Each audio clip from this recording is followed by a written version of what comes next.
Chapitre 11. Par malchance, nous tombâmes sur une bande d'hommes lézards qui nous retardèrent d'une bonne trentaine de minutes. Dès lors, nous ne pûmes rattraper le bataillon de l'armée. « Ils ont peut-être utilisé un item pour s'échapper » plaisanta Klein. N'y croyant guère, nous accélérâmes le pas. À mi-chemin, un bruit nous confirma que notre inquiétude était justifiée. « Ah !» Ce son étouffé était bien celui d'un gémissement, mais sûrement pas celui d'un monstre. Nous nous précipitâmes tous vers le bruit. Comme nos stats d'agilité étaient supérieures, Asuna et moi distançâmes Klein et les autres, mais, sur l'heure, ça n'avait pas vraiment d'importance. Nous aperçûmes enfin la grande porte. Les battants ouverts laissaient entrevoir le vacillement des flammes bleues qui brûlaient à l'intérieur de la salle, et dans le fond une ombre géante déambulait. Des bruits métalliques et des gémissements nous parvenaient sporadiquement. « Quels idiots !» gémit Asuna en accélérant. Je la suivis à une vitesse poussée au maximum de l'assistance du système. Nos pieds ne touchaient presque plus terre, comme si nous volions. À l'approche de la porte, nous ralentîmes si brusquement que des étincelles jaillirent de nos talons. Nous nous immobilisâmes juste devant l'entrée. « Hé, oh ! Est-ce que tout va bien ?» criai-je en me penchant. À l'intérieur, ça ressemblait à l'enfer. Des brasiers bleutés enflammaient le sol ici et là. Au centre, un corps brillant comme du métal se tenait immobile. C'était le démon bleu, The Glimmeyes. Un souffle brûlant semblait sortir de sa tête de chèvre, et il faisait tournoyer un grand sabre semblable à un zanbato. Sa barre de PV n'avait même pas diminué d'un tiers. De l'autre côté, des silhouettes minuscules, comparées à celles du démon, tentaient désespérément de fuir. C'était la troupe de l'armée dans laquelle ne régnait plus ni organisation ni discipline. En les comptant, je me rendis compte qu'il en manquait 2. S'ils avaient pu se téléporter, cela aurait été parfait, mais... Au même moment, l'un d'entre eux fut frappé par le zanbato et s'écroula. Sa barre de PV vira au rouge. Je me demandais comment la situation avait pu dégénérer ainsi. Le démon bloquait la sortie, empêchant quiconque de fuir. Je m'adressai au joueur tombé par terre. « Qu'est-ce que tu fous ? Utilise ton objet de téléportation !»« Inutile ! On ne peut pas utiliser nos cristaux ici !»« Quoi ?» Cette salle était donc un espace rendant inopérants les cristaux, un piège assez rare dans les zones labyrinthiques. « Ce n'est pas possible !» murmura Asuna. Désormais, on ne pouvait plus se porter à leur secours inconsidérément. À cet instant précis, un des joueurs qui affrontait le démon leva son épée et hurla. « Qu'est-ce que vous racontez ? Nous sommes l'armée de libération. Ses membres ne se rendent pas. Battez-vous, battez-vous !» Il s'agissait sans doute de Kobats. « Espèce d'abruti !» criai-je alors. 2 personnes disparues dans une pièce où les cristaux ne pouvaient être utilisés, cela signifiait qu'elles étaient mortes. C'était une chose qu'il fallait à tout prix éviter, et ce fou les sommait de continuer. Je sentais mon sang bouillir de rage. « Hé, qu'est-ce qui se passe ?» demanda Klein qui venait d'arriver avec son groupe. Tandis que je lui résumais la situation, je vis son visage se crisper. « On ne peut rien faire !» Nous pouvions, peut-être, ouvrir un chemin de retraite en nous interposant, mais comme il était impossible de se téléporter, nous ne pouvions prendre le risque de perdre quelqu'un. Nous étions trop peu nombreux.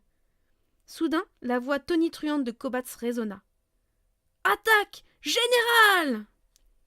Sur les 10 hommes, 2 d'entre eux gisaient au sol, leur barre de PV réduite au minimum vital.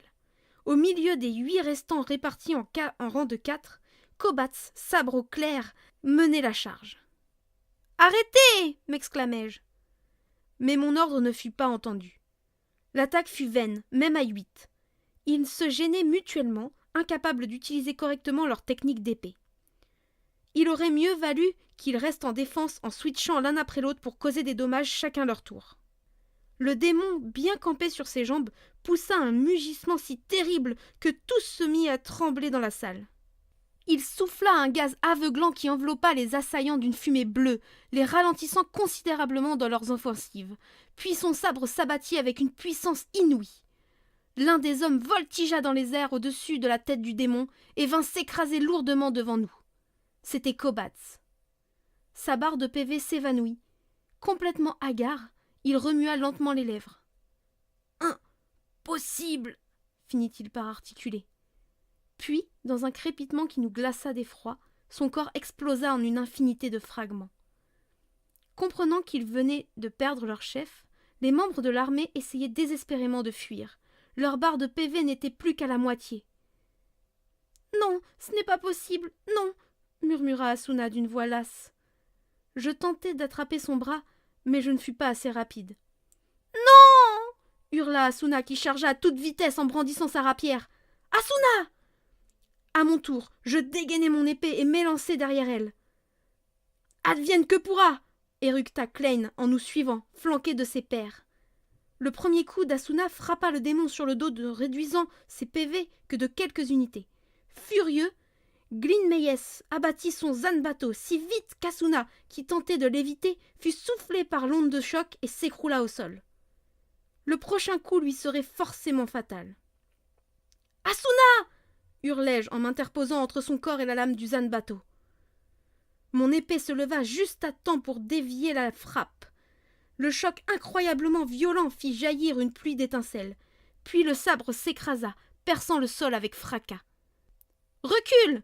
m'écriai-je en me préparant déjà pour parer l'attaque suivante. Avec une puissance dévastatrice, le sabre frappait sans relâche, empêchant toute riposte. Les techniques du Glynmeyes étaient, pour la plupart, des coups d'épée à deux mains légèrement modifiés pour ne pas pouvoir être anticipés. Je me concentrais sur mes esquives et parades, mais les attaques étaient si puissantes que mes PV diminuaient à chaque éraflure.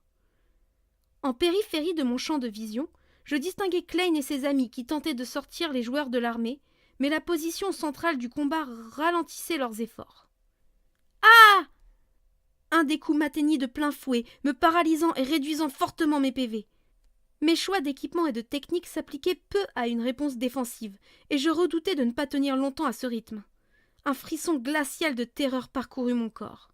Je n'avais plus le choix, il fallait que j'attaque, et que j'attaque fort.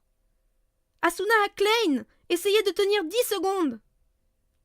Je bloquai le sabre du démon avec mon épée, créant un breakpoint, puis je me jetai au sol en effectuant un roulé-boulé pour m'éloigner le plus possible. Aussitôt, Klein prit la relève avec son katana. Mais la lame de Klein et la rapière d'Asuna étaient des armes privilégiant la vitesse et qui, par conséquent, manquaient de lourdeur. Ils ne pourraient pas contenir bien longtemps l'énorme sabre du démon. Je ne pouvais me permettre la moindre erreur. J'ouvris mon menu et le cœur battant, je sélectionnai un objet de ma liste d'équipements.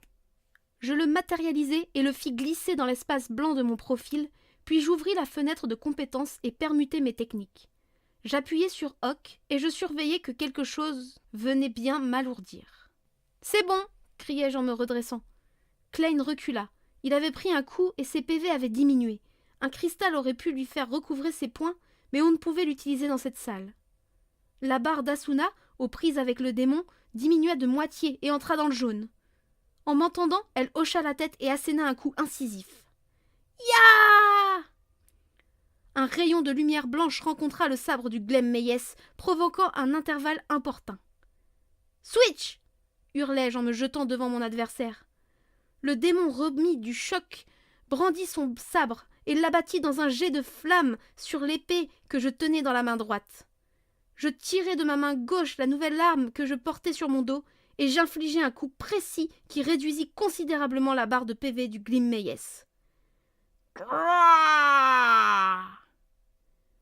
Enragé, le démon tenta une nouvelle attaque verticale que je stoppai et repoussai en croisant les lames de mes deux épées. Il s'affaissa légèrement et j'en profitai pour reprendre le dessus. Je portai un coup horizontal à mi-hauteur avec mon épée droite, puis, sans lui laisser le temps de riposter, je frappai avec la gauche. Droite, gauche, encore droite. J'alternais les assauts sans vraiment réfléchir. Les impacts créaient des éclairs lumineux qui produisaient des sons stridents. C'était ma compétence secrète, double épée, qui me permettait d'utiliser une technique de haut niveau appelée Starburst Stream, soit 16 coups consécutifs. Ouah! En hurlant, je frappais inlassablement le démon qui réussissait parfois à parer quelques coups. Je ne voyais plus que mon ennemi, j'avais le sentiment que plus rien ne pouvait m'atteindre. Chaque coup de mes épées agissait comme une décharge sur mon système nerveux, faisant déferler l'adrénaline dans mon corps. Il fallait que j'aille vite, encore plus vite. Manier deux armes, même à un rythme 2 fois supérieur à la normale, ne semblait plus suffire. J'avais l'impression que ma vitesse de réaction surpassait l'aide du système. Ah! Je poussai un grand cri en assénant le 16e et dernier coup qui atteignit le Glen Meyès en pleine poitrine. Eh bien, je n'étais pas le seul à hurler. Les yeux levés au ciel, l'énorme démon rugissait en laissant échapper un nuage de fumée de sa gueule et de ses narines. Puis, il s'immobilisa et explosa en 1000 morceaux bleus. Des fragments luminescents s'éparpillèrent ici et là. Était-ce terminé? Titubant légèrement, comme à mon habitude, je fis tournoyer mes épées avant de les ranger simultanément dans les 2 fourreaux situés sur mon dos. Après vérification, ma barre de PV ne contenait plus que quelques unités rouges. Je les regardai négligemment lorsque je sentis toutes les forces de mon corps m'abandonner. Je m'écroulai silencieusement sur le sol. Je perdis connaissance.